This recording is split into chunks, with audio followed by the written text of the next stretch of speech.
Sabe aquela lenda da faculdade de direito que quando você estuda, você se apaixona pelo direito penal e se casa com o direito civil? Hoje, o meu convidado, ele tem 30 anos de advocacia.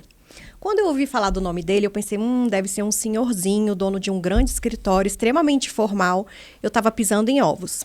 Mas aí, pesquisando a história de vida dele, eu descobri que ele é um grande criminalista, professor, escritor, advogado.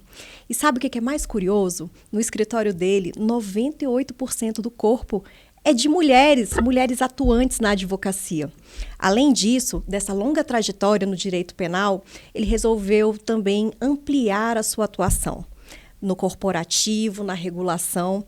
E eu tenho um grande prazer de trazer essa personalidade aqui para vocês conhecerem um pouquinho melhor a figura de Daniel Gerber. Seja muito bem-vindo, Daniel. Muito obrigado, Joyce. Grato pelas suas palavras.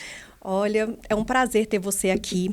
Nos bastidores, você estava tirando várias dúvidas. Na televisão, a gente está vendo aí essa mega operação no Rio de Janeiro e você começou a me explicar coisas que, no começo, eu ouvia certas falácias e acreditava. E aqui, ó, em poucos minutos de conversa, você foi ampliando os meus horizontes. Me conta um pouquinho da sua história, desse caminho do direito, da advocacia. Como que surgiu assim na sua vida? Então, Joyce, engraçado, né? Vamos confessar alguns pecados aqui. O meu sonho era ser formado em educação física, né? Porque eu sou da geração anos 80 e aquela moda do fitness estava chegando no Brasil justamente no final dos anos 80. Mas, obviamente, educação física não era permitida e eu não sabia o que fazer e fui para o direito. Eu sou graças a Deus, abençoado, né? Eu dei a sorte de, no segundo semestre, conseguir um estágio gratuito na Defensoria Pública da Vara do Júri. E aí o resto é consequência. É ali que a gente... É uma verdadeira escola. Escola em tudo. Eu já fui voluntária lá depois de formada. Vara do Júri. Júri. O júri ele é apaixonante em todos os sentidos. Ele é apaixonante pela natureza humana, ele é apaixonante pelo tamanho do desafio, ele é apaixonante porque exige do advogado uma flexibilidade de raciocínio imensa. Ele é feito ao vivo, né? Ele não é... O julgador são as pessoas o que torna tudo ainda do mais público. Maravilhoso. E aí talvez venha também, no meu entendimento, uma das maiores vantagens, uma das maiores qualidades que um advogado pode ter. E o júri me trouxe muito disso. Eu tenho que saber traduzir uma ideia complexa de maneira extremamente simples. Eu acho que esse é o grande desafio das pessoas. Simplicidade e clareza. Exato. Porque são os juízes não togados que estão ali te observando. Exatamente. E você, quando busca conversar com os não togados, acaba adquirindo também um discurso de cidadão. Não necessariamente advogado. Você fala com base na sua moral, na sua reputação, no seu entendimento de vida. É assim que você cativa aquela audiência. E por incrível que pareça, é assim que você cativa qualquer audiência, seja Supremo Tribunal Federal, Superior Tribunal de Justiça, tribunais federais espalhados.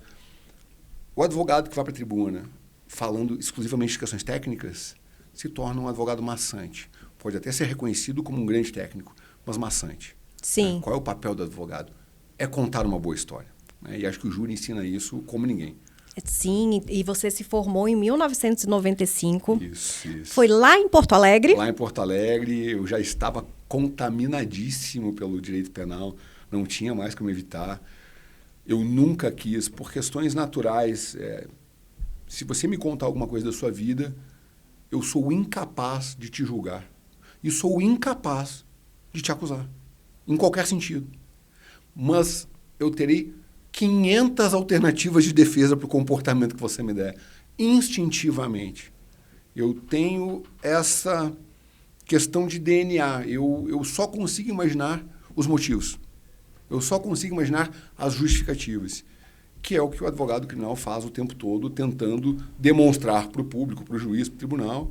Isso trabalha muito a nossa flexibilidade mental, porque o ser humano, quando ele se depara com uma situação, ele já quer logo colocar numa caixinha do julgamento do certo ou do errado. Exato, exatamente. E nesse estudo do direito, da psicologia, da humanidade, da essência do ser humano, a gente começa a se questionar, não, mas espera aí, que contexto era esse? O que motivou? Exatamente. Do ser humano. O que aconteceu aqui? Eu sempre cito essa pessoa, tá? Mas é o Ortega y Gasset, que é um filósofo espanhol, que ele tem uma frase maravilhosa, é eu sou eu e minhas circunstâncias. É muito fácil para você falar da minha vida sem usar o meu sapato. É simples. Calça os meus sapatos. Calça os meus sapatos, caminha a minha estrada. Ah, mas isso é frase bonitinha. Não, meu amigo, isso é a sua vida. Isso é a sua vida. Só você sabe da sua dor, só você sabe das expectativas que você tinha em relação ao próximo, em relação aos seus próprios conceitos. É impossível, no meu entendimento, é impossível para um ser humano julgar verdadeiramente o coleguinha. Impossível. Eu entendo que a função de julgar é essencial ao Estado moderno e, obviamente, a diminuição da violência social. Mas esse julgamento é um julgamento pro forma. É um julgamento onde se estabelecem regras sociais de conduta para um convívio em massa. Em hipótese alguma, é um julgamento sobre o ser humano. Porque aquele ser humano, ele jamais será verdadeiramente compreendido por nós em todas as suas circunstâncias. Acho isso bonito demais, né? Daniel, então vamos voltar para o Daniel de 30 anos atrás, que se formou, que já tinha uma certa bagagem, porque começou a estagiar na Defensoria Pública e caiu logo no júri. Exato. Quando você se formou, você estava me contando que... Qual foi a sua primeira atitude? Pois então... eu não tinha ninguém na família na área do direito, nunca tive, e também não seria um problema.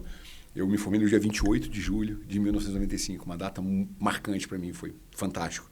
E no dia 29 de julho de 1995, eu abri o meu escritório em um mezanino de uma loja de tapetes orientais, que era o único espaço que existia, que eu tinha capacidade para ocupar.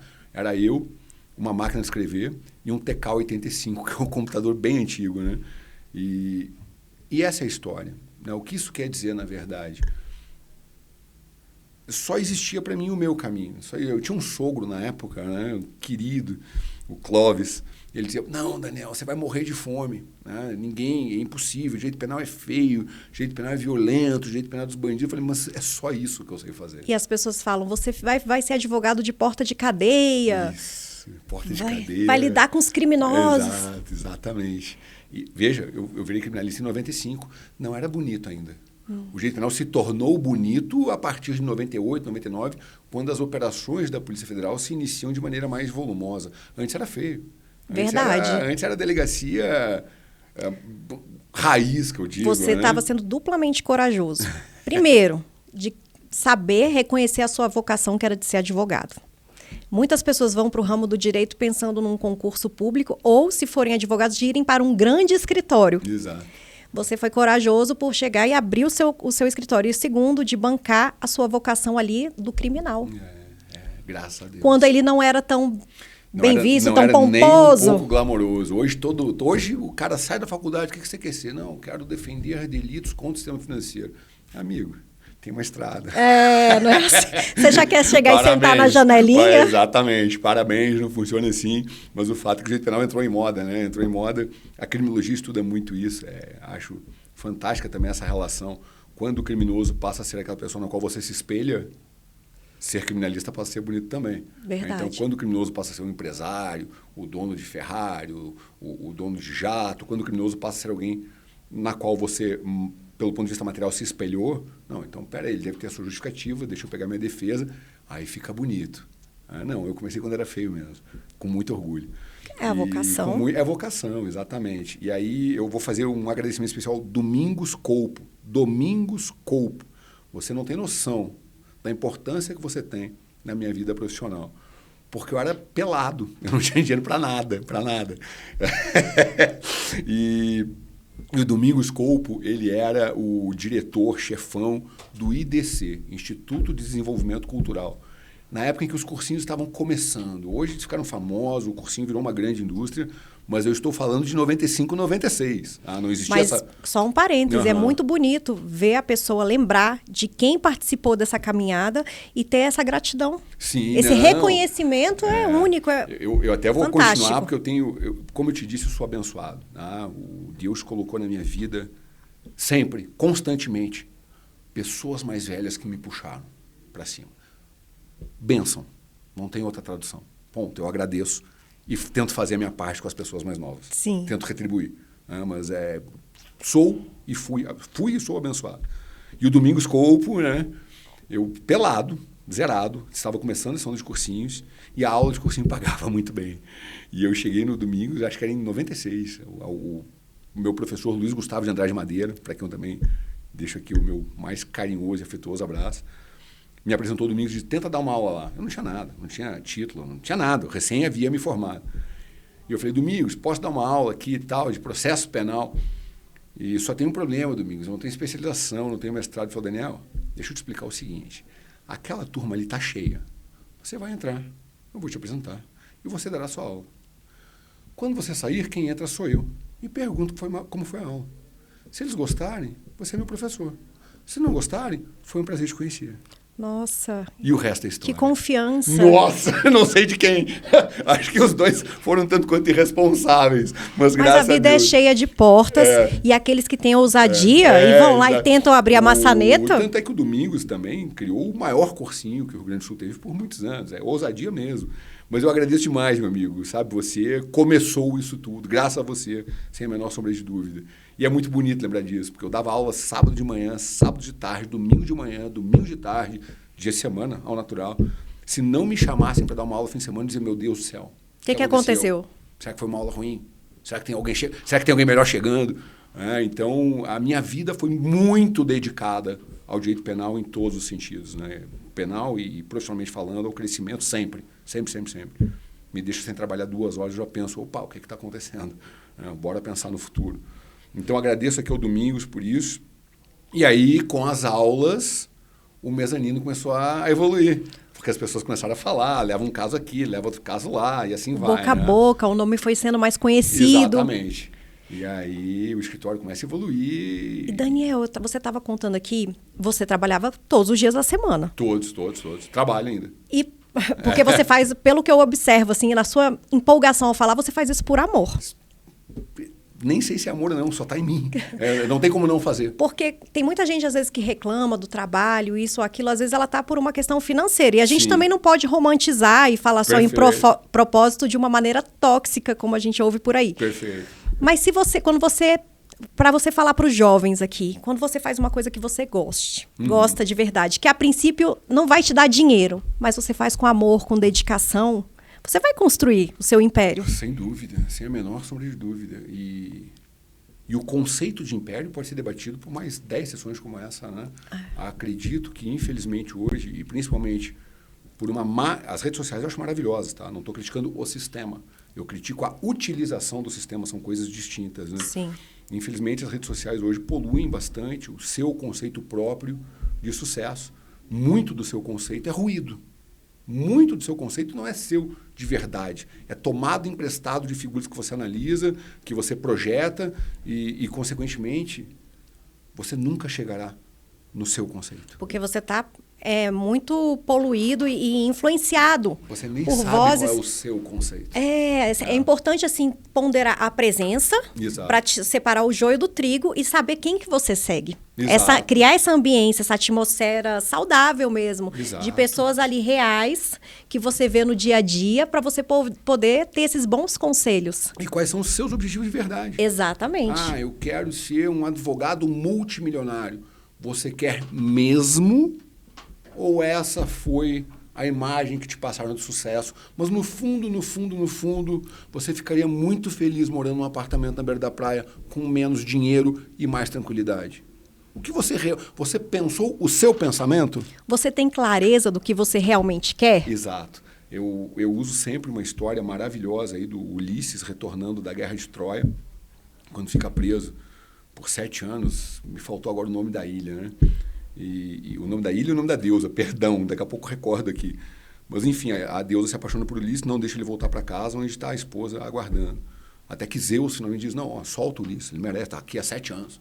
E a deusa chega e diz para Ulisses, é o seguinte, sou obrigada a te soltar, mas antes eu te faço uma proposta. Eu te dou a juventude eterna. Você se transforma em Deus a partir de agora e com essa estética. Você não vai envelhecer. E aí o que diz Ulisses? Eu prefiro ser um mortal no lugar certo do que um Deus no lugar errado. Qual é a sua Ítaca? Ele estava voltando para casa. Qual é a sua? A sua não é a mesma que a minha.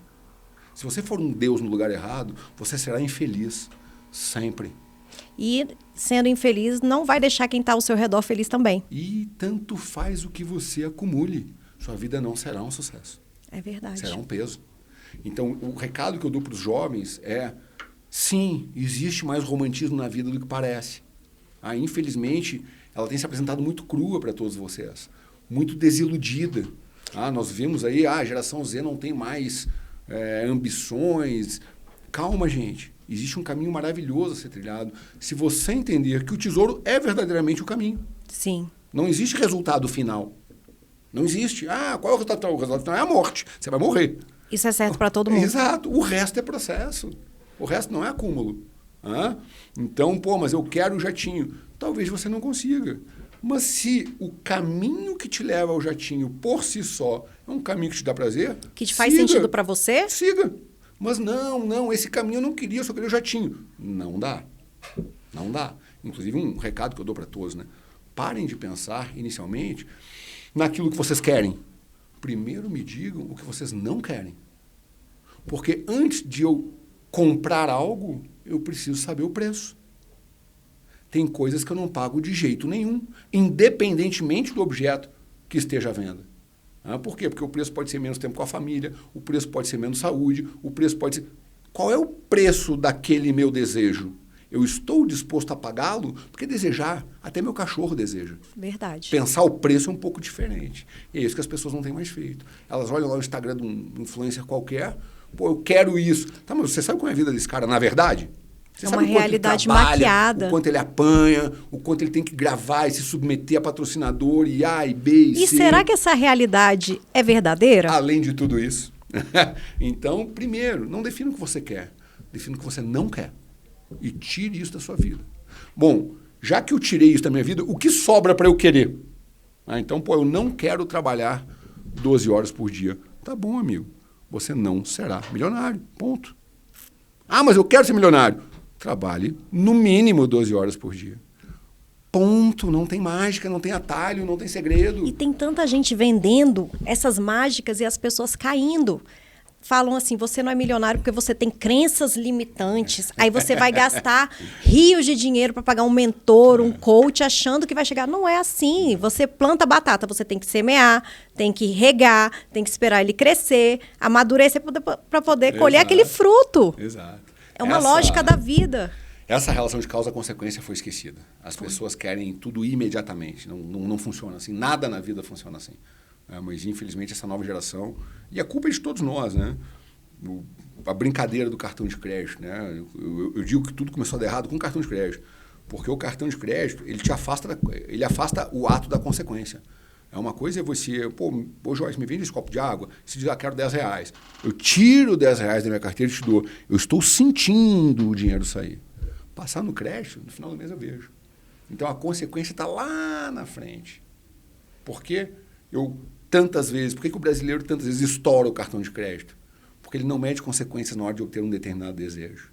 Ele esquece que tem consequências, porque o cartão alongou este período entre compra e pagamento. Joga isso para a vida. Na vida, eu quero agora o sucesso. Esqueço que em algum momento eu preciso pagar esse preço. Eu estou acostumado só com o produto final. Então, não. Nós caminhamos, infelizmente, para uma... Agora já misturei tudo, né? Mas a sociedade está cada vez mais dominada por um vitimismo e um infantilismo absurdos. Todos são crianças, todos são vítimas, todos querem seus direitos e ninguém quer responsabilidade alguma. Não é possível dar certo. Entendeu? Mas agora me veio um insight. Você começou aqui agradecendo os seus mestres, as pessoas que te deram as mãos. Primeiro deles, isso. E isso te inspira também a ajudar os mais jovens. Sim. E na sua linha também da advocacia, eu vejo que você quer trazer inovação, tecnologia, gosta de ouvir as mulheres e tal. Você traz essa realidade nesse mundo paralelo, trazendo a inovação, a tecnologia e você quer inspirar esses jovens. Perfeito. Quero muito. Mostrando a sua trajetória de vida, a tecnologia que traz muitas facilidades, mas quem for olhar para o seu caminho vai ver que tem que trilhar, tem que trabalhar, mas não obrigatoriamente tem que se matar por causa disso. Uhum. O se matar envolve sacrifício. O sacrifício envolve aquilo que você faz sem querer fazer. Então, exatamente. É diferente. Eu posso passar... Cara, tem operações que eu participei. Nossa, aqui eu abraço o José Henrique Salim Schmidt, meu grande irmão, grande parceiro. Foi meu sócio por anos no Rio Grande do Sul. Zé, estamos juntos a vida inteira, velho. Lembra da operação de livramento? Ele vai lembrar. Cara, nós fazíamos operação de guerra defendendo pessoas. Nós éramos de Porto Alegre, o Zé tinha base em Livramento. Houve uma determinada operação, que eu obviamente não posso citar aqui, mas nós nos mudamos para Livramento por um mês, dormindo em barricada, entendeu? Pegamos um apartamento e era computador para cá, e prisão para cá, e corre para cá, girando noite, e não tem hora esse tipo de operação para trabalhar. E se você pergunta, caraca, mas era cansativo? Nem um pouco, eu sinto muita saudade disso. Muita, muita, muita. É isso que movimenta, né? Então, o que eu quero dizer, se não fosse um prazer absurdo, eu estaria me matando de trabalhar. Se é pelo seu prazer, você não está se matando nunca. Essa é a regra. Certo. Se você encontra sentido naquilo que você faz, é a base da logoterapia, inclusive, né? Suportamos tudo, desde que haja sentido. Acabei de ler esse livro do Viktor Frankl. Então pronto. E é isso que as pessoas hoje cada vez mais perdem. Qual é o sentido da vida? Irmão, não tem um sentido geral. Você vai ter que encontrar o seu. Você vai ter que encontrar o seu. Você vai ter que encontrar aquilo que te motiva, aquilo que te faz acordar, aquilo que te faz ser carinhoso com a sua mulher, ser carinhoso com o seu pai, com a sua mãe, com os seus filhos. Aquilo que te faz sorrir. Caraca. Tá? Você vai pegar... Eu falo pra caraca, né, Joyce? Eu vou emendando. Não, mas aí nisso vamos acendendo luzinhas na minha cabeça. Você vai pegar lá... Você vai pegar toda a base filosófica. A filosofia começou muito antes, mas enfim... Você pega lá o Sócrates, o Platão e o Aristóteles. Os três englobam um conceito em toda a filosofia. Felicidade. Busque a sua felicidade. Ponto. O Platão, da metáfora da caverna, está criticando exatamente isso. Você fica olhando para as sombras, enquanto o mundo dos espíritos, que é o da excelência, onde está a sua felicidade, está lá em cima. Cada um com o seu jeito, mas todos em torno de um conceito comum. Felicidade. Qual é o recado que esses gregos têm para nos dar? Amigão, a vida passa rápido, você não vai nem sentir, seja feliz. Simples assim. O conceito é simples, tá? O dia a dia complica um pouquinho. Com certeza. Mas o que é interessante também é você encontrar o seu sentido, filtrar com quem está te cercando e estabelecer pontes com essas pessoas. Sim. Porque não tem aquele ditado batido, uma andorinha só não faz verão? Perfeito. Então, muito ao longo da nossa caminhada de vida, todo ser humano, assim, se associar às pessoas certas, Sim. tiver ousadia para falar um desejo, aquilo que ele realmente quer, coragem para enfrentar, as portas vão se abrindo.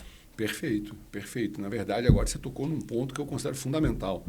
E até só para, então, encaixar, né? Eu fui criminalista raiz, digamos assim, por 30 anos e ainda sou, não é isso, né?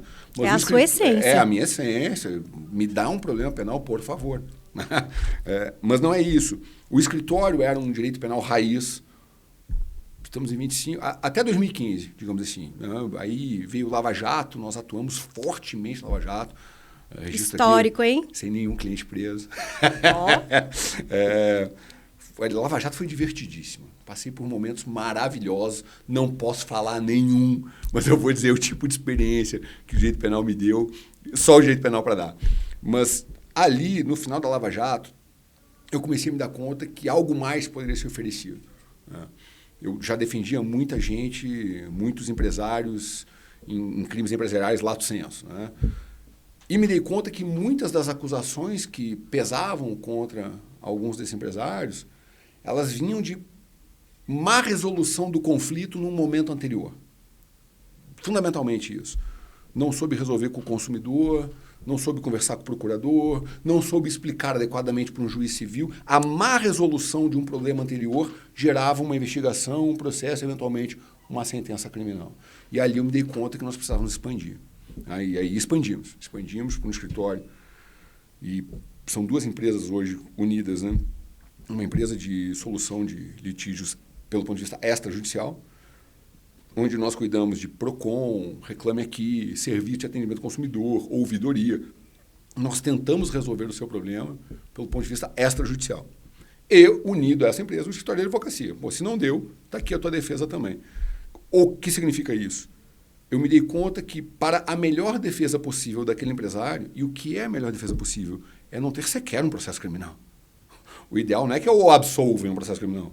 O ideal é que ele não tenha um processo criminal. Então, para que eu chegasse neste nível de excelência, eu precisaria controlar a cadeia completa deste conflito. Você conseguiu ter uma visão holística. É isso aí. E naqueles nozinhos que a princípio ficavam para trás, mas iam se acumulando, acumulando poeira, acumulando inflamações até virarem uma catarse. Porque se a pessoa consegue resolver na esfera extrajudicial, ela economiza dinheiro, tempo, dor de cabeça e pode se dedicar aos seus negócios de uma maneira tranquila. Imagem é fundamental. Na verdade, imagem é tudo. Nós nunca saberemos o que realmente aconteceu entre duas pessoas.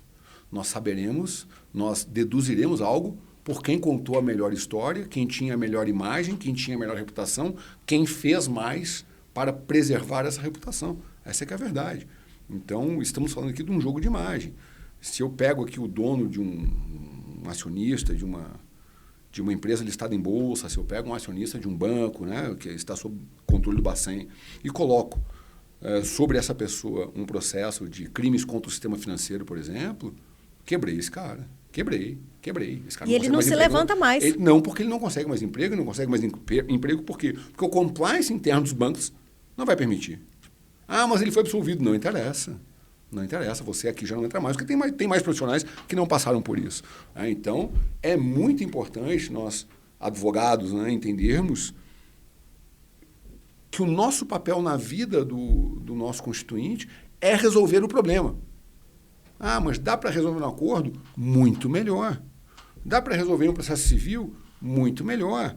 E foi aí que nós criamos, então, toda essa estrutura com a experiência de quem já negociava com promotor e com juiz há 30 anos. Sim. Então, nós adquirimos aí uma bagagem muito interessante nesta resolução de conflitos. E é basicamente isso que nós fazemos hoje. Mas por que eu falo, e aí voltando ao começo da sua observação, se juntar a pessoas, quando o escritório era de direito penal clássico, era eu e a minha sócia Joana. Tínhamos mais 3, 4 pessoas, mas eu dominava a cadeia produtiva do início ao fim. Então, eu fazia o post, eu alimentava o site. Hoje nós temos 150 mil processos. Fazemos 5 mil audiências por mês. São 1.000 protocolos por dia. Eu jamais teria competência para fazer o que eu faço hoje se não fosse o time. Então, eu digo, e sempre deixei isso muito claro, houve um escritório Daniel Gerber Advogados. O nome continua o mesmo, mas essa formatação já não é obra do Daniel Gerber Advogado. É a formatação de um time maravilhoso que joga comigo. É a formatação de um time que conta com a minha esposa, que é a Sofia Coelho Gerber, amor da minha vida. Mas além de ser amor da minha vida, cara, é um monstro administrando a empresa. Um monstro, simplesmente isso. Não é só o escritório que ela administra, inclusive. Ela tem sucesso em outras empresas pessoais também. A Joana, que veio comigo do Rio Grande do Sul há 15 anos, assim, não devia ter dito quanto tempo, né, Jô? Mas, enfim, 15 anos. E aí vem a Jane, aí vem todo um outro time. Mas o que eu vivo hoje, e é muito mais recompensador do que aquilo que eu vivia antes, ainda que seja mais estressante, é o produto de uma vontade geral. E isso é muito bonito de ver, porque você entende que a atração é outra. Daniel, você teve uma virada de chave de um advogado para um empreendedor. Sim. E isso, pelo que você está me falando, assim, eu estou vendo uma verdadeira revolução. E não é uma revoluçãozinha, não, é uma super revolução. Isso foi mais ou menos em 2015 que você começou a ter esses insights, Exato. Essa visão mais holística. E você trouxe isso também para o seu escritório. Exatamente. Hoje eu me classifico como empreendedor, né? Eu sou muito mais um empresário do próprio escritório, inclusive, que seja, do que o advogado. Muito mais, assim, léguas de distância, né? E eu já tinha isso dentro de mim, eu sempre convivi, meu pai era empreendedor, eu sempre convivi no meio liberal nesse sentido de pessoas que montam seu próprio negócio, né? Até uma característica nossa quem? Judeus, né? Sou judeu, então todos os meus amigos são empreendedores, é muito do sangue mesmo, da cultura.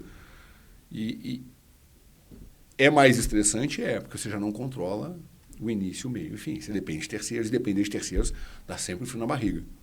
Mas quando você tem um baita time jogando, erros acontecem em qualquer situação, o baita time reverte o erro, marca o gol e continua jogando. E é isso que nós temos hoje, um time maravilhoso, Me conta um pouquinho da sua história com a Sofia.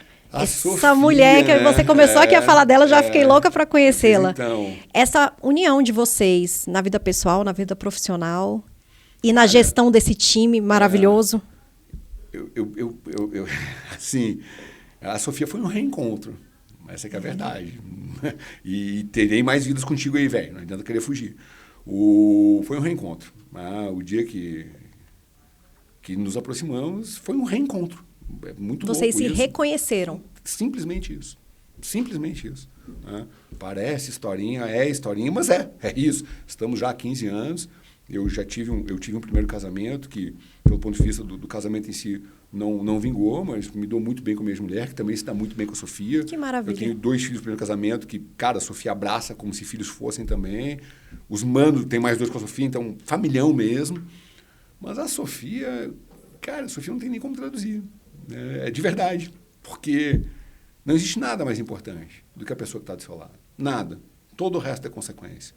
E na Sofia eu encontrei tudo aquilo que eu imaginava encontrar e muitos desafios que eu precisava vencer, sem saber que precisava, para ter uma relação verdadeira.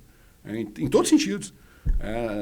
É isso. Eu não sei traduzir o que é a Sofia na minha vida, espero e sei que a recíproca é verdadeira, porque nós simplesmente somos um time que joga muito junto, em todos os sentidos. Por exemplo, os filhos, né? Nós temos a mesma visão de paternidade, maternidade, familhão e tal, mas também temos a mesma visão de casal. Então, por exemplo, é uma viagem com as crianças e uma só casal, desde que eles são pequenininhos. Que a gente luta para preservar a nossa relação. No escritório, eu tenho 20 anos a mais que a Sofia, né? E como os homens já morrem 10 anos antes, né? Então, veja que será um pouco antes. Alguém tem que me suceder. A mãe dos meus filhos. Mas só porque é a mãe dos seus filhos? Não, porque ela é um monstro. E está muito bem assessorada. É sério. Então, você não tem noção do quanto eu agradeço todos os dias por ter recebido bênçãos que eu nunca nem imaginava quando era moleque. Essa que é a verdade. Eu era um apaixonado por direito penal, pronto. Eu tinha histórias românticas na cabeça, pronto. A vida me entregou muito mais do que eu esperei. E me entrega muito mais. Mas você tem essa abertura. É isso aí. Dá para observar. A Sofia você vai conhecer em breve, um dia eu trago ela aqui também, e você vai se impressionar mesmo, porque é fantástica. É a minha amiga, minha parceira, minha namorada, a minha esposa, a mãe de filhos, e fundamentalmente, minha sócia, minha pilar mesmo, né? Seu braço direito. Assim, não é nem... não é nem... É o complemento. Né? É isso, nesse sentido. Entendi. É muito legal viver uma história dessa, em todos os sentidos. E aí a atuação de vocês, cada um tem a sua vertente, e nessa condução do grupo, do empreendedores, das empresas, do time. Então, a Sofia é a Ariana, né? A Ariana. Sabe por que meu pai e a minha irmã são arianos e as minhas melhores amigas, muitas são. Eles me defendem. Sabe por quê que marido de Ariana não tem medo de caminhar sozinho de noite em casa? Porque ele já dorme com o demônio, né? Olha... Mas então, isso aí depois a gente vai ter que tirar, né, amor? Não é assim, não. Mas, enfim... cara, minha mulher é fantástica, entendeu? Realmente fantástica, em todos os sentidos. E nós temos muitas diferenças operacionais, seja pela idade, seja pela formação. Ela veio de uma família com uma visão X, eu vim de uma família com uma visão Y. Então, muitas diferenças. E na administração dos negócios, isso gerou confusão pra caramba. Até que eu também me dei conta, e nós todos nos demos conta. Eu tenho alguns talentos que ela não tem, e ela tem alguns que eu não tenho. Faz o seguinte, tudo que são os teus talentos, toma. Venha pedindo o máximo o meu conselho. Mas quem manda é você.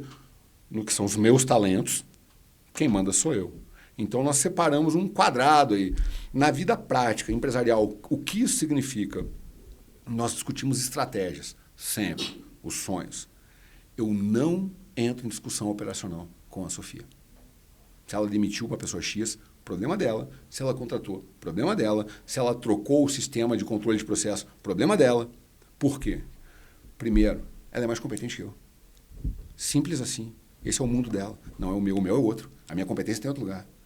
Se ela é mais competente que eu, toda e qualquer discussão que eu possa ter com ela é uma discussão de ego. Eu não vou ter uma discussão de ego com a minha esposa no ambiente profissional. Fácil falar, não é tão simples, né, realizar. Brigamos muito, mas tem essa consciência sim, para observar um desafio e crescer com ele. E um verdadeiro líder, ele sabe reconhecer o talento de cada um. E se uma outra pessoa do time é tão boa quanto, ou melhor, que bom. Exato. Então, ela que tome isso e conduza. Exato, sabe? E isso, além de uma outra regra, nós não conversamos mais sobre trabalho em casa. Sim. Essa regra ela é constantemente quebrada num bom sentido. Nós conversamos sobre sonhos. Como vamos fazer? Segunda-feira, 8 da manhã, a gente conversa. Sim. Como fazer? Porque esses sonhos norteiam a vida. Exatamente. Sobre os sonhos, a gente conversa o dia inteiro.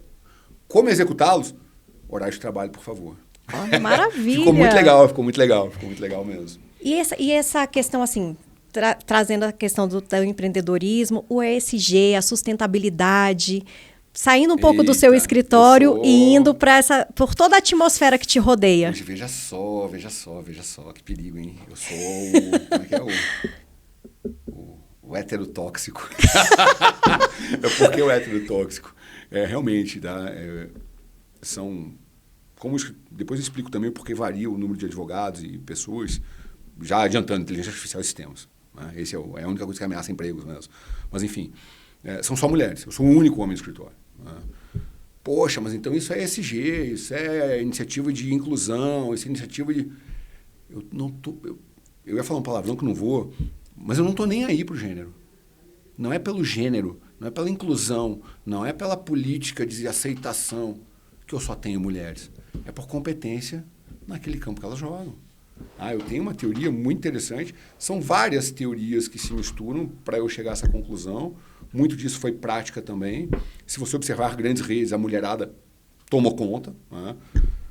Mas vamos lá. O que eu vejo, né? O homem mesmo. Né? O homem ele tem uma ferida narcísica. Né? Ele não dá a luz. A mulher dá a luz. Então você sempre estará, pelo ponto de vista naturalístico, num estágio de evolução maior do que o meu. Você gera vida. Eu até contribuo para isso. Mas você não. Você é a mãe.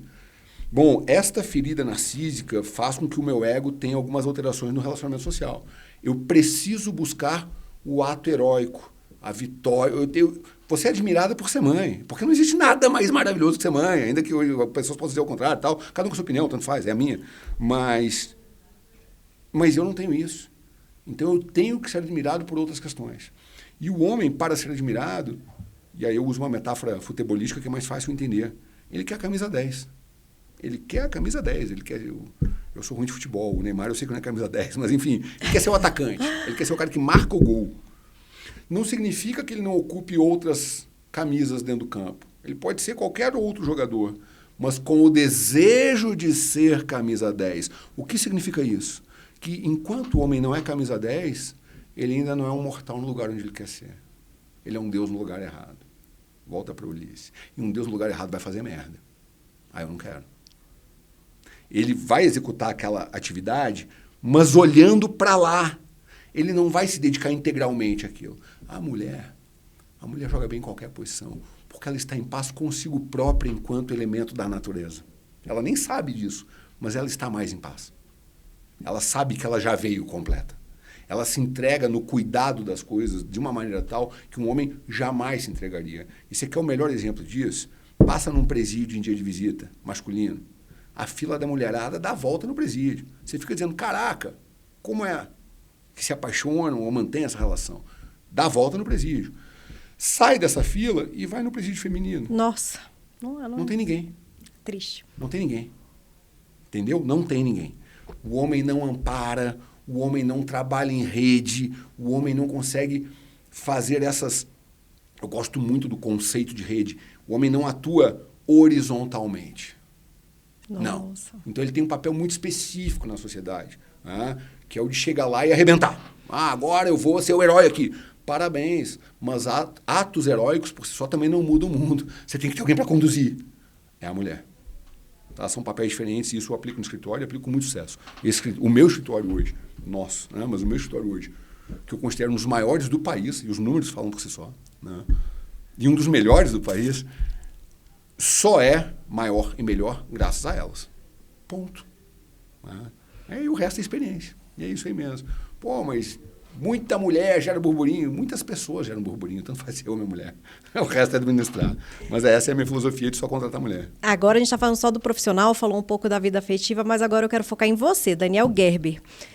O que você faz na sua rotina para te dar essa vitalidade, para manter o seu brilho nos olhos, essa energia toda para tocar os seus negócios, se dedicar à sua família? Quais são as suas válvulas de escape? Algumas eu não vou poder citar, né? Tô brincando, posso citar todas, graças a Deus. Porque eu também tenho essa regra, né? Eu não faço nada daquilo que eu me envergonho, né? Se eu vou me envergonhar, eu não vou fazer. Se eu vou fazer, você pode até achar feio, mas eu não vou me envergonhar. Então, posso falar de tudo, na verdade. Mas, válvulas de escape, dirigir. Dirigir, para mim, é fundamental. Quando eu estou muito estressado. É mesmo? Eu entro no carro e saio dirigindo. Simplesmente isso. Lutar, né? Jiu-jitsu, para mim, faço aqui um agradecimento ao Márcio Corleta, meu primeiro mestre, que criou o Winner Betting no Rio Grande do Sul, junto com o Marquinhos, meu professor lá. Daqui a pouco eu faço outros. Mas foi lá que eu comecei em 94, quando o Royce Gracie estava dando porrada no UFC. O cara era o nosso herói, o cara magrinho, pequenininho, lutando. Um ano antes de abrir o seu escritório. Um ano antes. Tanto é que exatamente. Enfim, não vou comer. Eu queria ser lutador também, mas graças a Deus não bateu. Mas, enfim. E o jiu-jitsu, aí parei 20 anos, voltei depois de velho, e aí agradeço ao Paulão, da Gracie Barra, assim, irmão aqui de Brasília, que foi quem me recebeu, já estava em Brasília, e hoje é o Raniaia. O Raniaia, só para fazer um parênteses, né? O Raniaia não sei se você sabe, o Raniaia é um dos maiores finalizadores da história do MMA, né? Do UFC. Então, entende? E eu sempre tive isso, né? Eu sempre fiz aulas particulares, porque a aula particular te ensina não só arte marcial, mas te coloca em contato com a filosofia, né? O professor está ali para debater a vida contigo. Então você acaba misturando filosofia, arte marcial, pensamentos da vida, psicologia. O tatame, para mim, é um lugar que me acalma muito. Me acalma, simplesmente me acalma. É só sentar, pisar no tatame que o espírito já muda, né? Então o jiu-jitsu é uma grande paixão da minha vida, enquanto hobby. O cara é um super lutador. Pô, já fui campeão brasileiro em 2022. Olha, aí não lutei em 23, aí fui terceiro em 24. Mas veja, ser campeão brasileiro, eu sou faixa roxa, vou pegar marrom agora. Ser campeão brasileiro no Master 5, faixa roxa, não é grande coisa. É legal. Não é. Eu não sou muito entendedora, mas estou achando assim. É muito legal. Os caras que lutam de verdade, os caras já estão na preta há muitos anos, né? Na verdade, para mim é um hobby. E é isso que tem que ser entendido também. É a paixão da minha vida enquanto hobby, né? É onde eu descarrego. Gosto de fazer exercícios, gosto de viajar com a minha mulher, eu gosto de tudo aquilo que... Cuidar da alimentação. Bastante também. Na verdade, eu sou pai velho, né? Meu primeiro filho nasceu, eu tinha 35. Minha última filha nasceu, eu tinha 50. Olha só. Então, o que eu quero? Quero carregar meus filhos no colo até eu não aguentar mais. Pô, mas para carregar no colo, bora puxar ferro. Adoro puxar ferro com a minha mulher, que puxa ferro também. Minha mulher gosta de luta. Eu vi também. Foto da Sofia, uma gata super... Linda, forte, assim, uma mulher com uma estrutura bonita. Você percebeu, então, que Maria da Penha lá em casa não precisa, né? É isso aí. E a Sofia é boa de braço, né? Eu sou bom no jiu-jitsu, ela é boa no boxe. A Sofia se pega de jeito, mas enfim... E é isso que eu digo que a Sofia foi um grande encontro. Em tudo. Nos esportes, nas brincadeiras, nas viagens, no trabalho, na condução da família, né? Algo que eu acho muito interessante, e acho que isso diz respeito a tudo na vida. Os casais ficam o resto da vida juntos, não apenas porque são apaixonados um pelo outro, mas porque ambos são apaixonados pela história que construíram. E eu acredito que quando essa consciência existe de ambas as partes, fica mais fácil, né? A gente quer construir uma história legal. Então é isso, minhas válvulas de escape é dirigir, sou viciado em carro. Até tem uma frase que eu uso para todos, né, que o jeito que o nome me ensinou. Você não conhece um ser humano pelas suas vantagens, pelos seus pontos fortes. Você conhece o ser humano pelos seus vícios. Porque aquelas vantagens qualquer um pode ter, mas aquele vício é que vai marcar o que aquela pessoa é. Carro, eu fui criado, geração anos 80, carro era tudo, fui criado em Brasília, que era um autódromo a céu aberto, então não tem como não gostar. E é isso, né? E Daniel, me conta, agora também tem uma outra parte que eu quero saber, a sua família. Pelo seu relato eu já observo um paizão. Obrigado, cara, valeu. Um super marido, os 4 filhos, a ideia do familhão. Me conta um pouquinho como que é a Sofia com os seus filhos do primeiro casamento, com a sua ex-mulher, com a sua primeira esposa. Eu não gosto de falar ex-mulher porque é isso aí, primeira esposa, tá certo. Acho que é muito mais elegante, inclusive, né? Porque, porra, é mãe de filho, né? Então, pronto. Ela também mora em Brasília? Não, mora em Porto Alegre. Do primeiro casamento, eu tenho a Martina e o Lucas.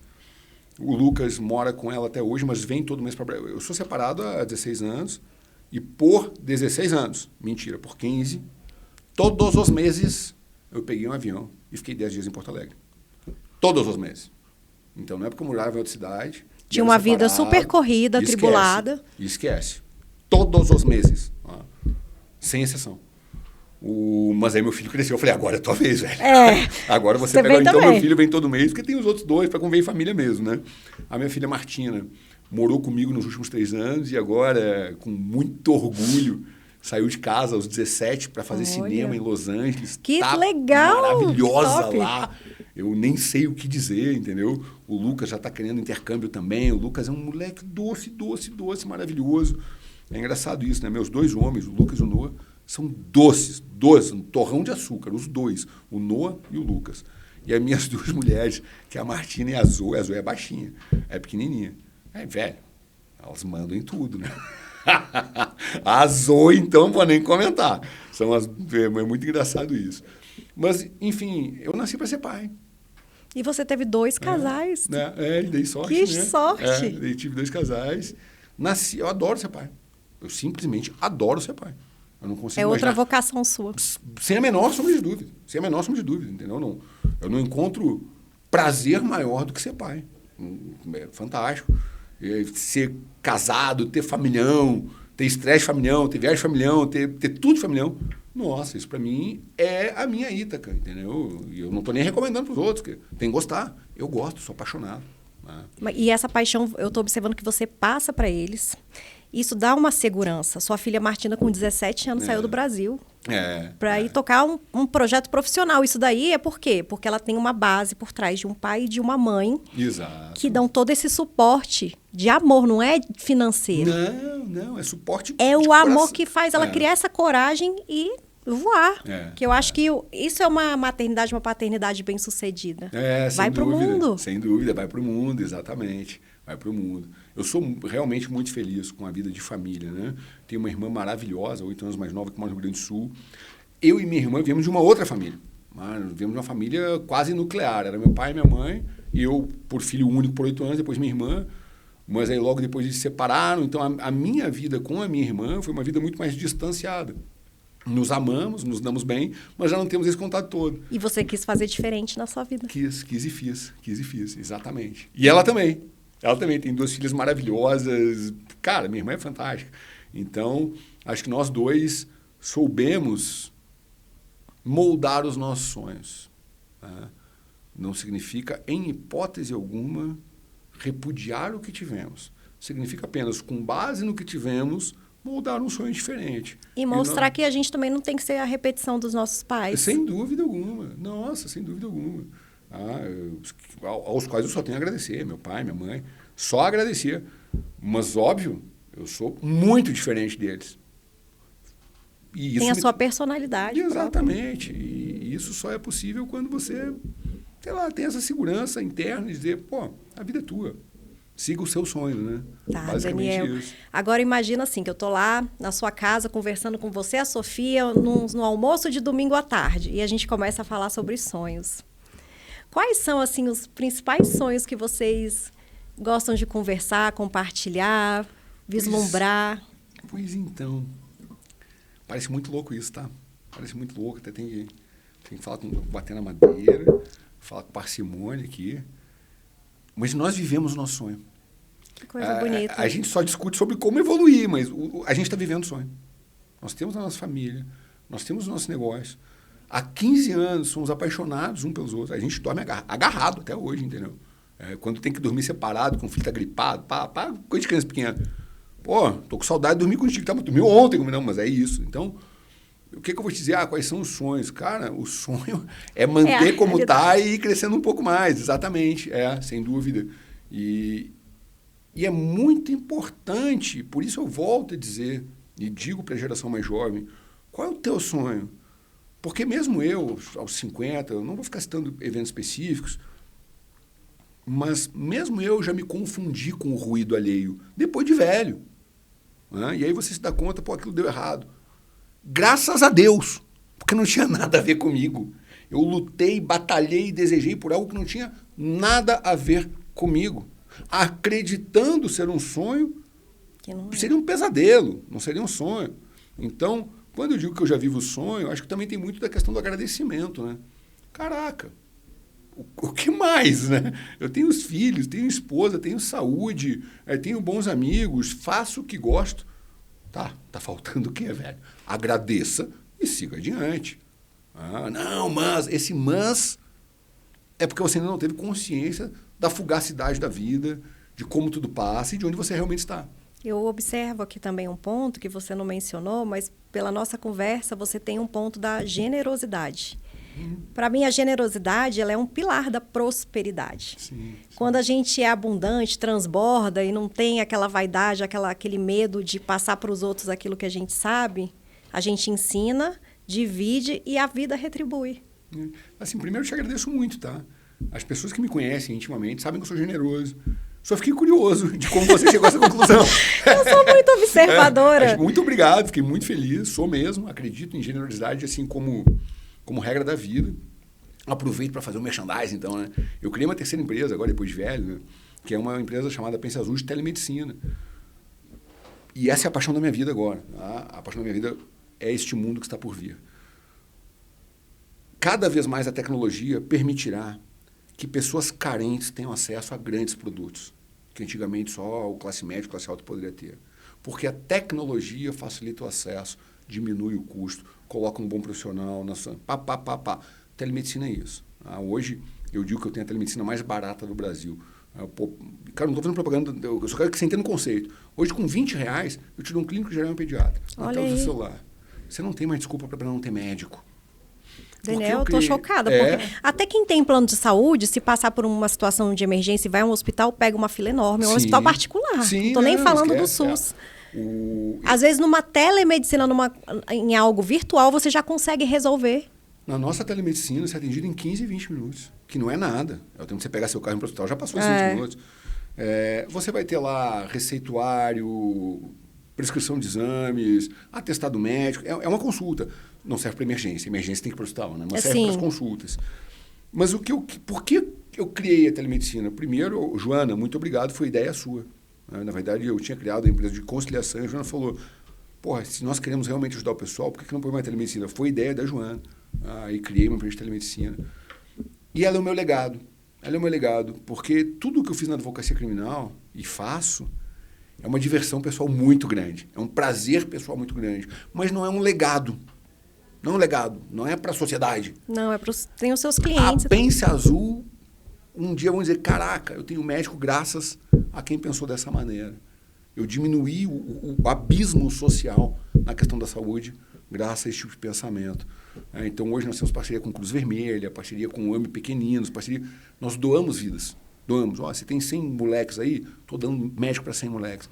Então, agora o Minotauro, que, pô, imagina, eu gosto de luta, imagina o Minotauro, Sim. né, velho? O Minotauro eu estou falando com ele, vendo se a gente ajeita alguns projetos também, porque o Minotauro é um cara muito focado em atividade beneficente, entrega casas populares e tal. Por que o Minotauro também? Primeiro que eu sou fã do Minotauro, ponto. Mas segundo, porque veja só, onde nós nos encontramos? Nós nos encontramos na vontade de devolver. Tantas velho. bênçãos. Cara, pelo amor de Deus, é bênção o dia inteiro. Dá para devolver um pouquinho? Bênção misturada com mérito. Mas sim, é bênção. Mas é bênção. É bênção, entendeu? O simples fato de você ter estrutura para desenvolver a sua meritocracia já é uma bênção. Eu podia te colocar numa cama entrevada e acabou. Sim. Então é isso. E acredito que por isso a generosidade, né, que a gente começou a falar, eu dava palestras na época e muita gente, palestras muito pesadas, né? Eu tenho uma visão de mundo muito pesada mesmo, muito, abre aspas, pelo amor de Deus, né? Cuidado que eu estou usando a palavra no sentido técnico, muito cínica, mas cínica no sentido filosófico, né? da vida do ser humano. E ele sempre me perguntava na palestra, tá, professor, mas depois disso tudo, né? A galera depressiva depois da palestra. Depois disso tudo que você falou, não tem saída? Eu falei, tem. A única saída que existe é o amor. Eu falo isso há 30 anos. Há 30 anos. Eu realmente acredito nisso. Isso é o que fez a minha vida ser o que é. Pô, mas amor, que coisa romantizada, banal. Blazer. Amigão, você não entendeu exatamente do que a gente está falando. Você realmente tem que ter o prazer de ajudar o próximo, de cuidar do próximo, de cuidar de si mesmo, de fazer com que tudo esteja em ordem, de desejar, no mínimo, um mundo melhor. Você tem que ter isso dentro de si. Se não, tanto faz, amigão. Tanto faz o que você faça. Esquece, irmão. Sua vida vai ser pancadaria em cima de pancadaria em cima de pancadaria. E um dia você vai morrer que nem eu e com uma cara mais feia que a minha. Simplesmente isso. Entendeu? Então é isso. A telemedicina que nós criamos, que é o legado, está avançando. A generosidade, eu acredito muito nisso. Acredito que você recebeu, devolve. Devolve, faça seu papel. O resto é consequência. Simples assim, simples assim. Que bonito. E o nome Pense Azul, eu acabei de lembrar que a gente está no mês de novembro. Novembro Azul. Tem campanhas do câncer de próstata, não é? Tem o Outubro Rosa e agora nós estamos... É verdade. Dia 4 de novembro. 5 de novembro, acho. É verdade. Novembro Azul. Novembro Azul, Pense não Azul. tinha nem dado conta. Tem que dar mais publicidade, porque coisa boa a gente tem que compartilhar. Estamos começando agora. Essa empresa é mais nova, né? Está começando agora, mas é isso aí. São sonhos realizando. E nessa realização de sonhos, você tem algo marcante de algum desafio nas suas equipes? Nossa. Alguma coisa bem marcante, assim, pra gente... Não, marcante, assim, primeiro... As histórias que eu tenho de direito penal por si são maravilhosas. Maravilhosas. Não dá para ficar falando. Mas são histórias que enchem uma vida. Muito, muito. Eu lembro que eu fui fazer... Tudo que eu falo está gravado, inclusive, tá? Porque foi depoimento. Então, eu não conto mentira. Registrado. Eu não conto mentira. Vou contar 2 historinhas aqui que sensacionais. Nossa, não vou... Vamos lá. Na Lava Jato... Eu fui fazer uma acariação defendendo 2 empresários, 2 executivos de uma multinacional, contra uma determinada pessoa. E eu entrei na sala e falei, olha, fiquem tranquilos, nosso papel é simplesmente negar como vocês negaram e pronto, não tem que discutir. Mas, eu sempre dizia isso, se tivermos briga lá dentro, quem briga sou eu e não vocês. Vocês simplesmente mantêm a postura. E aí o cidadão falou A, os meus clientes falaram B, a delegada... Foi no Rio de Janeiro isso. A delegada diz, então acabou 1 minutinho. Sonho de todo criminalista. Fala A, fala B, acabou. A delegada, então acabou. E aí o cidadão, eu não posso citar mais particularidade. Não, peraí. Eu tenho mais algo a dizer. Porque a minha palavra merece crédito, porque se não fosse eu. Aí eu comecei a rir, né? Falei, olha, senhor tal, é um prazer ver um mentiroso profissional em ação. Eu já sabia da sua fama, mas vendo a sua atuação ao vivo aqui é... espetacular. Ficou vermelho. Você tá maluco, rapaz? O senhor é muito mal educado e o senhor é corrupto. Entre os pecados eu fico com o meu. Nossa! Ele saltou da cadeira e disse, então quer saber só? Eu estava aliviando para o seu cliente, mas eu vou contar uma historinha que eu não contei. Eu falei, então tá, então você está confessando que é mentiroso? O microfone é seu. Esse é o tipo de coisa que só o direito penal traz. A outra história mais maravilhosa ainda, ou tão maravilhosa quanto, de um cidadão que foi preso temporariamente. Não posso citar mais detalhes. Foi preso temporariamente. E ninguém saía antes de 5 dias naquela operação específica. São 5 dias o primeiro período, né? E eu, no 4º dia, estava eu e um colega meu, Eduardo Gauch, irmão. O Eduardo é da área civil, mas ele me acompanhava em vários casos muito importantes, que o civil e o penal se misturam nas operações. E esse caso, inclusive, foi o Eduardo que me trouxe. Eu falei, Eduardo, nós vamos soltar o fulano hoje. Era uma sexta-feira. Ele, como assim? Só vem sábado. Eu falei, soltar hoje.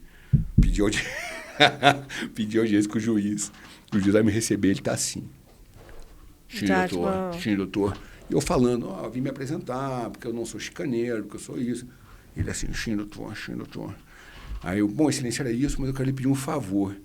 E ele assim, sim, doutor. Eu, posso tirar uma foto com Vossa Excelência? E ele, doutor, aí não, sabe? É perigoso. É verdade, Excelência, não me dei conta, rede social. Era para mim, não era para rede social, mas lhe agradeço e tal. Saiu às 2 da tarde. Isso é ser advogado. Essa perspicácia. Isso é ser advogado. O advogado não é o cara que lida com a lei. O advogado é o cara que lida com o ser humano. Verdade. Tudo está valendo. É a leitura. Não, me diverti muito. Bom, essas são histórias do direito penal, algumas delas. E na gestão de equipe é tudo muito mais complexo, né? Gestão de equipe é muito mais complexo, muito mais complexo. Hoje são 70 pessoas para administrar. São clientes que exigem um volume de operação muito grande. Você começa a colocar... Nós temos 5 sistemas diferentes interligados no escritório para dar conta dos prazos. Nossa controladoria... A advocacia contenciosa. E é uma muita pressão. Que cada vez mais está baseada na sua capacidade tecnológica. Sim. Não é mais na sua capacidade de raciocínio. Até porque o seu raciocínio já está na nuvem. Já. A questão é como trazer esse raciocínio para a massa. Tecnologia. O que nós embarcamos de tecnologia nos últimos anos é absurdo. Você vai olhar quanto você gastou, quanto você não gastou.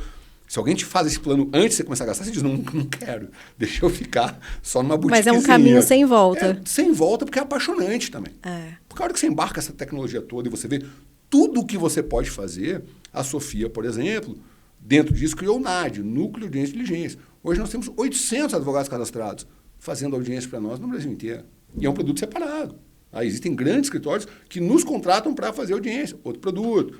No controle, a Dani, que é a nossa controladora, Bárbara, se ela controla 150 mil processos, ela pode controlar os 3 mil do teu escritório, já que você ainda não tem dinheiro para montar a própria controladoria. É um outro produto que surge daí. Então, a atividade empresarial é muito legal por isso. Ela não esgota nunca.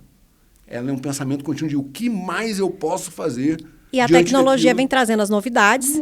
E juntos surgem os problemas que precisam de soluções que uma vida dinâmica traz. Exatamente. É o que eu digo sempre. O progresso, ele não vem de ideologia, ele vem de tecnologia. Tanto faz se você é direita ou esquerda, a tecnologia é imparável, somos apaixonados por isso. Aí os desafios, não sei nem catalogar. Graças a Deus eu tenho o time lá, da Joana, da Sofia, da Dani. Cada um com a sua competência, atribuição para... Sem dúvida, porque administrar uma empresa de verdade não é atividade para uma pessoa só, nem a pau. Isso é sempre uma obra conjunta. Não existe empresa de um dono só. Ele até pode ser o dono, o figurão, o nome, mas não. Aquilo ali é produto do time que ele escalou para jogar. Olha só, quantos ensinamentos aqui, gente. Porque eu consegui ver uma vertente do direito e outra vertente do empreendedor, que já estava na sua veia, na sua vocação. Sem dúvida, gosto disso. E você falou de rede, tudo entrelaçado, aí vem família, vem a esposa que é companheira, mas está ali no front, junto com você ali atuando. Não é uma bênção? É uma bênção. Toda a tua vida organicamente conectada. Família, esposa, trabalho, tudo. Empreendedorismo, tudo projeto social, esportes, hobbies, amizades. É uma coisa levando a outra. É uma bênção. Então, o que mais se deseja? Mais nada. Bora só evoluir no que já tem. Que já está maravilhoso. Aprender a agradecer, fazer o pilar principal ser o amor. Sempre. Sempre, isso sempre. Essa é a regra. É uma regra tão clara que às vezes a gente até esquece. Não pode esquecer, tem que trazer sempre. Difícil. Essa é a história da minha vida. Muito bonita, inspiradora, que vai gerar muitos capítulos. Acredito que você vai conseguir provocar muitas ideias, pessoas, sejam elas experientes, os jovens que às vezes olham só para as sombras e estão precisando de mais luz. Isso. Eu sou pai, né? Tem 2 aí, que a mais nova tem 3 anos. Eu discutia isso muito com a minha esposa também, né? Mas como é que você educa um filho, né? Cara, você é como uma árvore, né? Esquece os galhos. O seu papel é dar o tronco. Só. Se você tentar controlar os galhos, além de não estar educando, você está incapacitando o seu filho para novos desafios. Você dá o tronco. Isso para nós é fundamental. Por que eu digo isso? Porque o Noah tem 6 anos, não, vou te dar um exemplo ainda mais gritante, então. O Lucas tem 15 anos, agora fez. Pai, quero ser advogado que nem você. Eu falei, filho, não vai dar. Porque até você terminar a escola, fazer faculdade, terminar a faculdade, a minha profissão não existe mais. A advocacia vai ser outra. Você até pode ser advogado, mas não como eu. Bom, como é que eu vou ensinar a Zoe, que tem 3 anos, para se virar na vida? Eu não sei tudo o que vai acontecer. Então, eu passo apenas o tronco. Seja A, seja B, seja C. né? E deixa que os desafios surgirão e eles saberão se virar com isso. Mas você é um visionário, pelo pouco que você já me falou. Considerando essa nossa nova realidade, virtual, digital, isso te dá uma possibilidade muito grande de registrar os seus pensamentos, os seus aprendizados, os seus feitos. E um Daniel Gerber que ficaria numa sala preso em Brasília, preso não, desculpa, tem que isso até com direito penal, né? Mas radicado em Brasília, hoje com a oportunidade do digital, é como se você estivesse se multiplicando e se pulverizando sem essa questão de limite territorial. Sem dúvida. Eu tive uma professora maravilhosa no mestrado de Ciências Criminais da PUC, lá em 2000, que ela tinha sido minha coordenadora no 2º grau, e eu no 2º grau, nenhum criminalista seguia as regras quando era só aluno, né? Enfim, no 2º grau dei trabalho. Aí eu vou para a banca do mestrado, eu me formei, fiz a júris, fiz 2 especializações e aí fui para o mestrado. E aí a Ruth Gauer, beijo Ruth, você é inesquecível. A Ruth Gauer estava na banca, eu falei, Ruth, você lembra de mim na escola, né? Pô, eu mudei. Ela gostou de rir, Daniel, se eu não gostasse de adolescente, eu não era professora. Foi uma lição de vida, né? Ou seja, eu entendo tudo o que aconteceu naquela época da sua vida, não se preocupe. E a Ruth Gauer, na aula, ela dizia, menos movimento físico, mais conexão. Pro bem e pro mal. Eu sentado aqui, me conecto, sei lá, com quantas pessoas. Eu me movimentando para visitar A, B ou C, me conecto somente com A, B ou C. Então, a hora que nós entendermos verdadeiramente tudo aquilo que o digital pode trazer para a nossa vida, amiga, aí é outro jogo. Nós não entendemos ainda, estamos nos adaptando. Nesse processo. Que ao longo dos anos muitas profissões vão deixar de existir, mas outras vão surgir. Sem sombra de dúvida, sem sombra de dúvida. E as pessoas que souberem usar isso para o bem, o digital, nossa, vão poder fazer tantas realizações. Sem dúvida. Sem limite de tempo e de espaço. É isso. E, na verdade, isso irá ocorrer, não interessa, gostando, o progresso é imparável. Tem até uma frase, acho que no Matrix, no Matrix 2, né, que o Merlíngio diz, é o som da inevitabilidade. É inevitável. Gostando ou não, um dia seu cérebro estará plugado em microchips. E a sua consciência será uma consciência muito mais global e ampla do que a consciência atual. Muito em breve será o fim do Homo sapiens e teremos o Homo sei lá o quê, misturado, né? O que significa isso? Os limites realmente acabaram. E a cada dia isso evolui e muda. E quem ficar fora... Não tem nem como. Não tem nem como. Não tem nem como. Quem ficar fora... Essa é uma outra questão muito interessante, né? Eu não me considero, em hipótese alguma, eu sou um capitalista, meritocracia, Ayn Rand é a minha Bíblia com quem é John Galt, né? E assim vai. Mas veja, eu preciso de alguns benefícios sociais, porque o emprego vai acabar.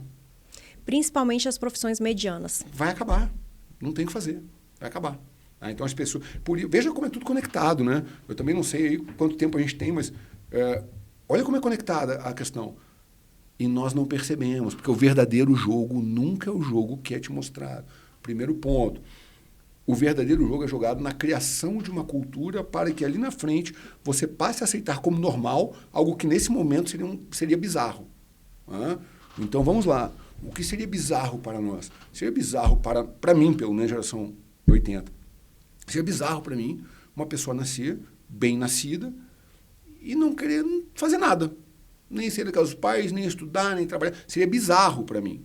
É um comportamento completamente atípico.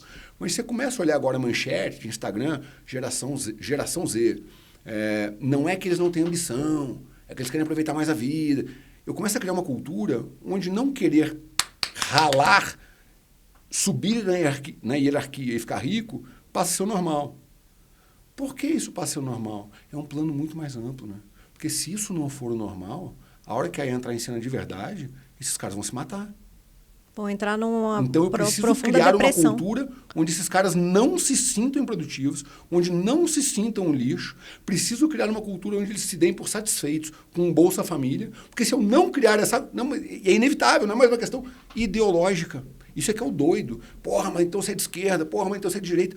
Não se trata disso. Tecnologia não respeita a bandeira. Nós não teremos emprego. Ponto. Ponto. Já não vai ser uma questão de meritocracia, de subir, de descer. Vai ser uma questão de inteligência artificial. Então, eu preciso criar uma população que se sinta recompensada com o Bolsa Família. E é isso que eu estou fazendo em vários países. Aquilo que parece apenas uma tomada de poder do socialismo, vou fazer aqui um programa assistencial para dominar esse país, essa é a visão ideológica que nós temos, é muito mais amplo que isso. Muito mais amplo que isso. Ou eu vou fazer com que os nossos filhos se acostumem a ficar na casa do papai, a não ter hierarquia, para viajar de vez em quando, ou nós teremos uma guerra de todos contra todos. Porque não vai ter emprego e dinheiro para todo mundo. Ponto. Simples assim. E mais, eu nem preciso ter esse dinheiro todo, né? Porque veja só, se eu estou te oferecendo um médico por R$20, você já não precisa ralar de verdade. O Bolsa Família do futuro, da tecnologia, vai te dar médico, vai te dar advogado, vai te dar engenheiro, vai te dar tudo. Por serviços de assinatura. Ó, R$150 por mês, você tem conselho jurídico, medicina e um arquiteto para desenhar a tua casa. Esse é o novo mundo. Vai chegar muita coisa pronta. Então, gente, é muito lindo isso. Né? Pessoas se assustam, pessoas se apaixonam. Eu adoro a posição de observador.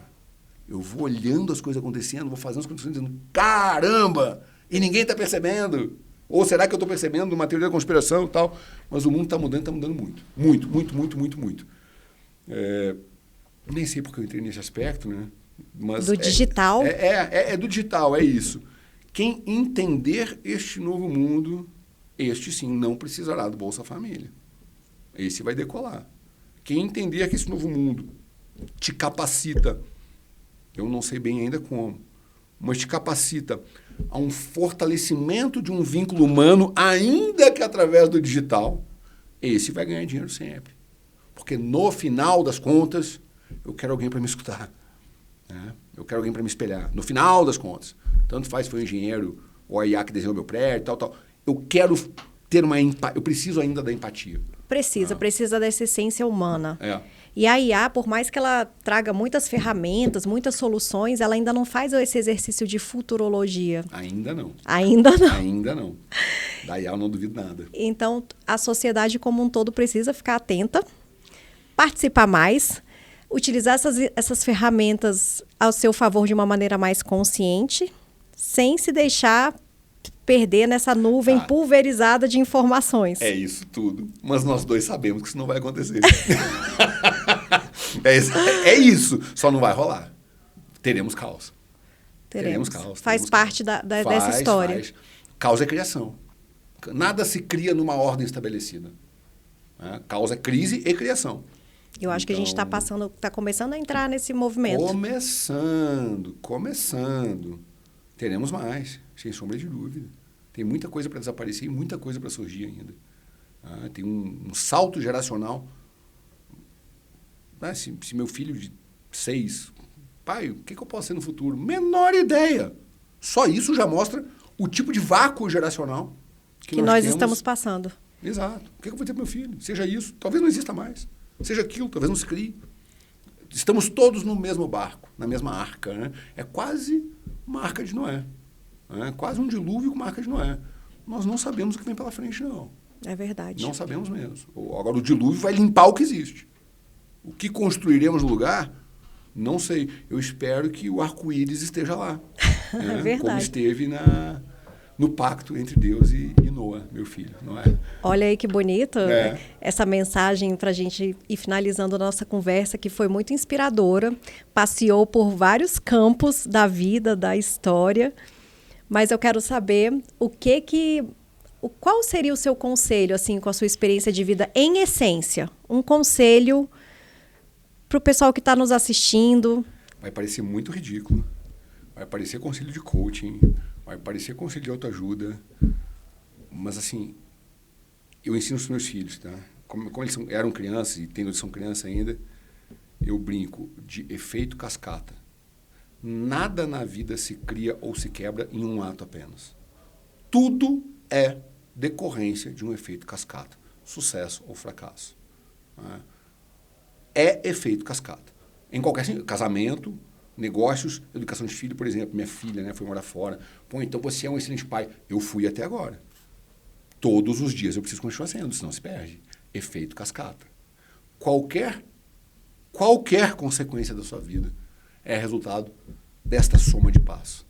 Então, quando as pessoas dizem persista, não é da boca para fora. Se é o teu sonho, persista porque dará certo. É mais cedo ou mais tarde, mas dará. É impossível parar quem caminha. Vida é movimento. Vida é movimento. Não existe estabilidade. Ou você está subindo ou você está descendo. Ah, mas agora eu estou estável, tem mais gente subindo, você vai estar descendo. É você que não percebeu ainda. Estabilidade é uma ficção. Ponto. Continue caminhando. Keep walking. Olha, você falou que pode ser papo de coach, mas eu vou dizer para vocês. Isso aqui foi, não vou dizer que dica é achismo. Isso aqui foi um conselho de ouro. Que ele, inclusive, pelo que ele já contou aqui ao longo do podcast, isso aí estruturou o negócio dele. Ele verificou que, às vezes, uma coisinha errada lá atrás inflamou e culminou com o pior depois. Então, como ele falou assim, aqui, esteja sempre atento a cada passo que você dê na sua vida. Se você estiver caminhando pelo seu lado certo, sabendo filtrar o que você quer do que você não quer, esse efeito cascata só vai multiplicar aquilo de bom que você tem. E eu quero agradecer muito, Daniel, pela sua presença, pelos ensinamentos, em poder compartilhar, conhecer um pouco da figura humana do Daniel. Muito obrigado, Joyce. Fora o Instagram, fora o seu site do escritório, que lá tem tantas informações técnicas, eu vejo aqui esse ser humano incrível. E espero conhecer a Sofia em breve. Conhecerá, sem dúvida alguma. Esse é o primeiro de muitos, pode ter certeza disso. Muito obrigada. E assim, o que você extrai desse nosso bate-papo? Qual foi a sua primeira impressão assim, do nosso podcast, dessa conversa que nós tivemos? Até como feedback para eu poder me enriquecer mais. Eu vou usar um paralelo aqui que eu uso no escritório em relação ao home office, entendeu? No home office a produtividade é boa. Nada supera a conversa no cafezinho. Porque são nas conversas onde você se desarmou da sua figura tradicional que as ideias realmente evoluem. Se eu marcasse contigo uma reunião profissional para um determinado assunto, nós não chegaríamos tão longe. Mas como foi um bate-papo, o quadro se abre. Então, a experiência aqui foi maravilhosa. Você é uma excelente entrevistadora. Muito obrigada. Foi uma conversa maravilhosa. Foi uma conversa ilimitada nos assuntos, todos eles conectados. Mas, fundamentalmente, foi uma boa conversa. Das boas conversas é que surge a evolução de todos nós. Então, muito obrigado. Fiquei muito feliz mesmo. E quando eu digo que esse é o primeiro de muitos, é porque eu quero trazer pessoas aqui, quero voltar a debater. Tenho a mais absoluta convicção de que quanto mais conversarmos e quanto mais as pessoas entenderem aquilo que está sendo conversado, mais benefícios, mais vitórias para todos nós. E quem quiser te acompanhar nas redes sociais, aprender mais com você, trocar com você, onde as pessoas podem te encontrar, Daniel? Eita! Acho que é Daniel, _Gerber, _advogado, no Instagram. Eu tenho vários outros. Aí tem o Pense Azul. Pense Azul. Pense Azul, que eu não sei bem a arroba, mas é Pense Azul. Nós vamos deixar tudo na descrição. Tá. É só porque você atua em várias frentes. Sim. Instagram. Sim, Instagram, LinkedIn. Instagram e LinkedIn são os principais, né? E temos até as meninas de marketing direto para fazer isso aí. Então, o meu pessoal, Daniel, _Gerber, _advogado. Da advocacia, que é Daniel Gerber da advocacia, ou advogado, alguma coisa assim. Thinking Blue, que é a empresa de resolução de conflitos extrajudicial. Pense Azul, que é a telemedicina. E Instagram separado dos produtos. NAD, que é audiências, e no controle, que é a controladoria. Estou por aí. Gente, tudo vai estar inscrito aqui na descrição desse episódio. E, mais uma vez, muito obrigada, Daniel. Eu que te agradeço. Foi um prazer. Foi uma honra. Obrigado. Até mais.